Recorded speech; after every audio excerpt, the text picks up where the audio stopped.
ആര് ജയിക്കും എന്നുള്ളതല്ല, ഇതിനകത്ത് വലിയൊരു തെറ്റ് ഗവൺമെൻറ്, ഒരു പിഴ ഗവൺമെൻറ് ചെയ്തു. കേന്ദ്ര ഗവൺമെൻറ് ഞെട്ടരുത്.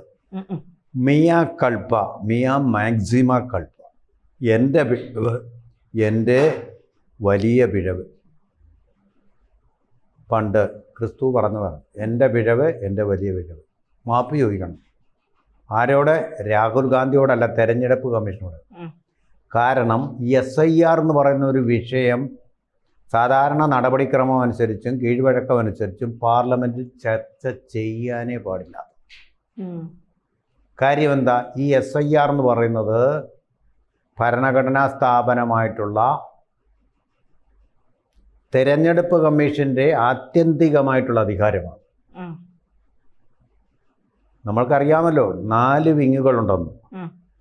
അത് എക്സിക്യൂട്ടീവ്, ജുഡീഷ്യറി, ലെജിസ്ലേച്ചർ, പിന്നെ മാധ്യമങ്ങളാണ്, 4th എസ്റ്റേറ്റ്. അത് കാര്യമില്ല, അത്ര വലിയ സ്റ്റാറ്റ്യൂട്ടറി ഒന്നും അല്ല, അതെല്ലാം ഇപ്പം പൊട്ടയാണ്. അത് പോട്ടെ. അപ്പോൾ ഇത് മൂന്നും പരസ്പരം അതിരുകൾ ഉണ്ട്. അതിരുകൾ ലംഘിക്കാൻ പാടില്ല പരസ്പരം.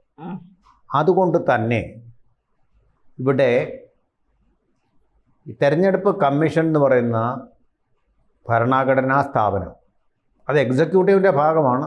പക്ഷേ പരസ്പരം അതിർത്തികളിട്ടാണ് പ്രവർത്തിക്കുന്നത്. നമ്മുടെ എക്സിക്യൂട്ടീവിൻ്റെ അതിർത്തിയില്ല. കാരണം ഇപ്പോൾ ഒരു തെരഞ്ഞെടുപ്പ് പ്രഖ്യാപിക്കുന്നു, ഗവൺമെൻറ്റിന് അവിടെ യാതൊരു അധികാരവുമില്ല. തെരഞ്ഞെടുപ്പ് കമ്മീഷൻ പറയുന്ന പോലെ ഗവൺമെൻറ് കേൾക്കണം.